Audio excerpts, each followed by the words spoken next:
vanhu vazhinji vokondema the move yoitwa nethe United Kingdom vachidelista kana kubvisa masanctions pane maindividuals vakaita sana mnangagwa avo nana General Sanyatwe. Sana pena mashoko atinoona kuti vanhu vanochikomenda pamusoro pechitiko ichi kuchionekwa kunzi masanctions maremuviro aitiwa awa UK inokwanisa ine influence yada kuita panyika yeZimbabwe. Ndoba subscribe or like or turn the bell icon.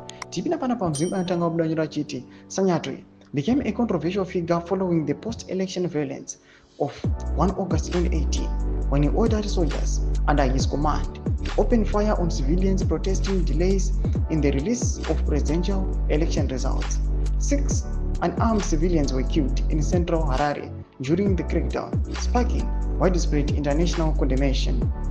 The UK's decision to lift sanctions on these individuals and the ZVAITWA could signal a calibration of its approach to Zimbabwe, possibly opening doors to renewed diplomatic and economic engagement.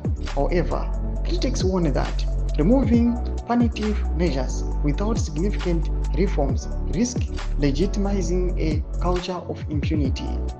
While the Zimbabwean government has welcomed the development, rights groups and opposition leaders have expressed concern over what they describe as a premature softening of international pressure in the absence of meaningful accountability or democratic progress. Ndio mashiko anonoka pambwa ine kunzi aiwa these people are struggling, vanhu vari kutotambura zvo already. Kunoka kunzi vanhu vakaita sana mnangagwa right now, these are some of the people vane ma-accusations ekunzi zvigananda, vana Bomushogeza vanooneka vachitaura pamusoro pavo kunzi aiwa these guys ndo vari kukonzeresa kuti nyika yeZimbabwe mushungurudzike, mu find it difficult to earn a living. But right now UK inoonekwa ichibvisa zvirango pane vanhu vakadai. So imove yanyatsoonekwa kunzi at this point in time is not making sense, and the UK inofanira kuva ne proper accountability outweigh yanyatsoona kuti is it possible, zviri meaningful here, or is it rightful kuti vabvise zvirango zvakadai. Mbotidzai mafungiro enyu muri kudipa pamusoro pechitiko ichi. Abina comment section yedu mudzi mafungiro enyu.